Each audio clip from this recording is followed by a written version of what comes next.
Halo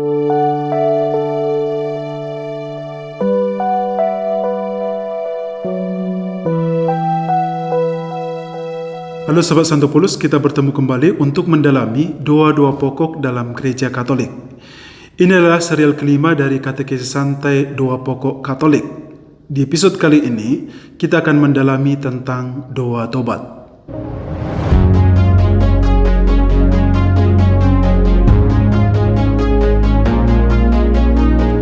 Dalam Gereja Katolik ada 3 doa tobat yang sangat kita kenal selama ini. Doa tobat yang pertama adalah pernyataan tobat ketika kita sedang mengikuti misa atau perayaan Ekaristi di gereja. Doa tobat ini adalah yang kita kenal dengan saya mengaku. Isinya adalah, saya mengaku kepada Allah yang Maha Kuasa dan kepada saudara sekalian bahwa saya telah berdosa dengan pikiran dan perkataan, dengan perbuatan dan kelalaian. Saya berdosa, saya sungguh berdosa. Oleh sebab itu saya mohon kepada Santa Perawan Maria, kepada para malaikat dan orang kudus, dan kepada saudara sekalian supaya mendoakan saya pada Allah Tuhan kita. Amin. Sementara doa tobat yang kedua dan ketiga ini adalah doa yang sering kita doakan ketika kita menerima sakramen pengampunan dosa. Doa ini ada dalam puji syukur nomor 25 dan 26, yaitu Allah yang Maha Rahim dan Ya Allahku. Doa tobat kedua puji syukur 25 isinya, Allah yang Maha Rahim, aku menyesal atas dosa-dosaku. Aku sungguh patut Engkau hukum, terutama karena aku telah tidak setia pada Engkau yang Maha Pengasih dan Maha Baik bagiku. Aku benci akan segala dosaku dan berjanji dengan pertolongan rahmat-Mu hendak memperbaiki hidupku dan tidak akan berbuat dosa lagi. Allah yang Maha Murah, ampunilah aku orang berdosa ini. Amin. Dan doa tobat yang ketiga yang ada dalam puji syukur nomor 26 isinya adalah, Ya Allahku, Engkaulah yang harus kukasihi lebih dari segala sesuatu. Aku menyesal sungguh atas dosa-dosaku. Dengan sengaja aku berbuat salah dan tidak mau berbuat baik. Aku telah berdosa terhadap Engkau.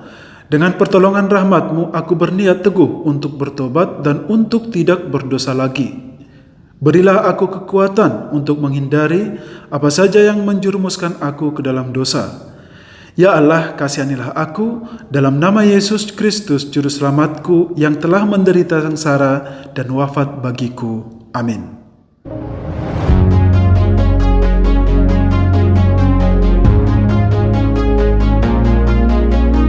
Nah, sekarang kita akan mendalami arti dan makna dari doa-doa tobat ini. Dalam Gereja Katolik, doa tobat adalah suatu jenis doa yang mengekspresikan duka cita atau kesedihan kita karena dosa-dosa yang telah kita perbuat. Doa tobat ini dapat digunakan saat ibadat liturgis secara bersama-sama ataupun digunakan secara pribadi, terutama sehubungan dengan pemeriksaan batin. Itulah fungsi doa tobat yang sebenarnya. Nah, seperti yang saya sebutkan di awal tadi bahwa sebenarnya Gereja Katolik memiliki 3 doa tobat, tapi penggunaannya agak berbeda, di mana saya mengaku didoakan saat misa, sementara Allah yang Maha Rahim dan Ya Allahku digunakan pada saat pengakuan dosa. Kita akan mendalaminya satu persatu. Yang pertama, doa tobat dalam perayaan Ekaristi atau dalam misa. Sebenarnya doa tobat dalam perayaan Ekaristi itu ada banyak jenisnya, tetapi yang paling umum yang sering kita gunakan adalah saya mengaku atau confiteor. Dalam Enchiridion Indulgentiarum atau buku panduan indulgensi disebutkan bahwa ada beberapa contoh rumusan resmi doa tobat yang telah disetujui penggunaannya, seperti pernyataan tobat atau confiteor, Mazmur 130, Mazmur 51, nyanyian ziarah, dan Mazmur pertobatan.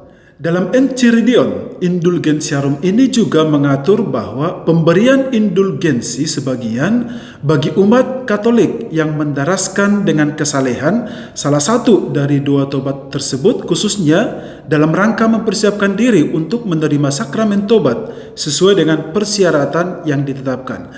Jadi doa tobat ini bisa mendatangkan indulgensi sebagian bagi umat Katolik yang mendoakannya dengan baik dan penuh intensi pada momen-momen tertentu. Saat mendoakan doa tobat yaitu saya mengaku, umat dan imam biasanya menebah dada sampai 3 kali, khususnya saat mengucapkan saya berdosa, saya sungguh berdosa. Tentang tata gerak ini dijelaskan dalam Tata Perayaan Ekaristi 2005, di mana menebah dada yang berarti menampar-nampar dada karena sedih. Dasar dari tata gerak ini adalah seperti yang dilakukan oleh seorang pemungut cukai ketika menyadari dirinya berdosa. Dikatakan dalam Injil, ia berdiri jauh-jauh bahkan tidak berani menengadah ke langit, melainkan memukul diri dan berkata, "Ya Allah, kasihanilah aku orang berdosa ini." Ini ada dalam Lukas 18 ayat 13. Nah, saat kita menebah dada ketika mendoakan doa tobat saya mengaku ini, itu berarti kita meratapi kedosaan kita. Kita mengakui bahwa kita telah berdosa supaya layak merayakan peristiwa penyelamatan yang akan kita alami dalam misa kudus itu. Dalam doa tobat saya mengaku ini ada 4 dosa pokok yang kita akukan yang mohon pengampunan, yakni dosa dengan pikiran, perkataan, perbuatan, dan kelalaian. Sementara itu pengakuan dosa ini tidak hanya kita sampaikan kepada Allah, tetapi juga kepada semua orang yang hadir dalam perayaan itu. Dosa ini memang tak berdimensi vertikal atau tidak hanya terhadap Allah saja, tetapi juga secara horizontal terhadap sesama manusia atau sesama saudara-saudari kita.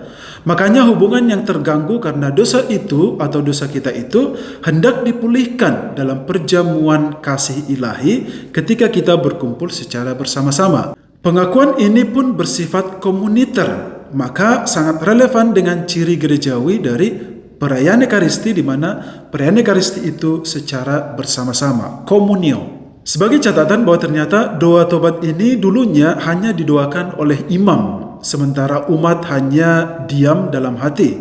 Tetapi ini diperbaharui menjadi doa imam dan umat secara bersama-sama. Karena apa? Karena ternyata yang berdoa dan juga yang mengaku dosa atau yang berdosa itu bukan hanya imamnya, tetapi juga umat sekalian. Jadi imam dan umatnya sama-sama mohon pengampunan dari Tuhan. Lalu setelah imam dan umat mendoakan doa tobat ini, lalu imam melanjutkan, "Semoga Allah yang Maha Kuasa mengasihi kita, mengampuni dosa kita dan menghantar kita kepada hidup yang kekal." Dan umat menjawab, "Amin."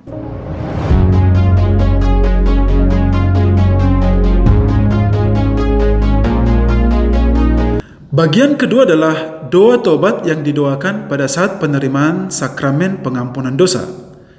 Saat menerima sakramen tobat, doa tobat itu didoakan oleh peniten atau orang yang mengaku dosa sendirian setelah imam menetapkan penitensi dan sebelum imam memberikan absolusi kepadanya. Jadi dalam sakramen tobat hanya yang mengaku dosa mendoakan doa tobat ini. Ini lain halnya dengan saat misa, di mana saat misa itu imam dan umat sama-sama mendoakan doa tobat, tetapi dalam penerimaan sakramen tobat hanya orang yang mengaku dosa itu yang mendoakannya. Katekismus Gereja Katolik artikel 1451 dan 1452 mengatakan bahwa di antara tindakan-tindakan peniten, penyesalan menempati tempat pertama. Penyesalan adalah duka cita jiwa dan kejijikan atas dosa yang dilakukan bersamaan dengan niat untuk tidak berbuat dosa lagi. Kalau penyesalan itu timbul dari suatu cinta yang melaluinya Allah dicintai di atas segala sesuatu, maka disebut sempurna. Penyesalan sedemikian mengampuni dosa-dosa ringan. Penyesalan ini juga mendapat pengampunan dosa-dosa berat apabila mengandung niat yang teguh untuk memanfaatkan pengakuan sakramental sesegera mungkin. Satu hal yang menarik adalah ketika kita mendoakan doa tobat ini, kita mengungkapkan kata-kata yang sangat menyentuh. Salah satu contoh yang ada dalam kata-kata Allah yang Maha Rahim, disebutkan di sana, "Allah yang Maha Rahim, aku menyesal atas dosa-dosaku. Aku sungguh patut Engkau hukum, terutama karena aku tidak setia kepada Engkau yang Maha Pengasih dan Maha Baik bagiku. Aku benci akan segala dosa-dosaku dan berjanji dengan pertolongan rahmat-Mu hendak memperbaiki hidupku dan tidak akan berbuat dosa lagi. Allah, ampunilah aku orang berdosa ini." Jadi secara umum, kata-kata yang kita ungkapkan dalam doa tobat ini meliputi ungkapan kesedihan, pengakuan atas kesalahan yang dilakukan, serta janji untuk mengubah hidup dan menghindari dosa lagi. Nah, sahabat Santo Paulus, selain di luar perayaan Ekaristi dan juga di luar penerimaan sakramen tobat, ternyata doa tobat ini juga lazim didoakan dalam doa-doa lain, khususnya doa-doa sebelum tidur pada malam hari. Karena doa ini seperti yang saya katakan tadi, bukan hanya doa secara bersama tetapi juga doa secara pribadi. Jadi sebelum tidur kita bisa mendoakan salah satu dari doa tobat ini. Menarik kan? Oleh karena itu, sahabat Santo Paulus harus mencobanya. Sampai ketemu di episode selanjutnya.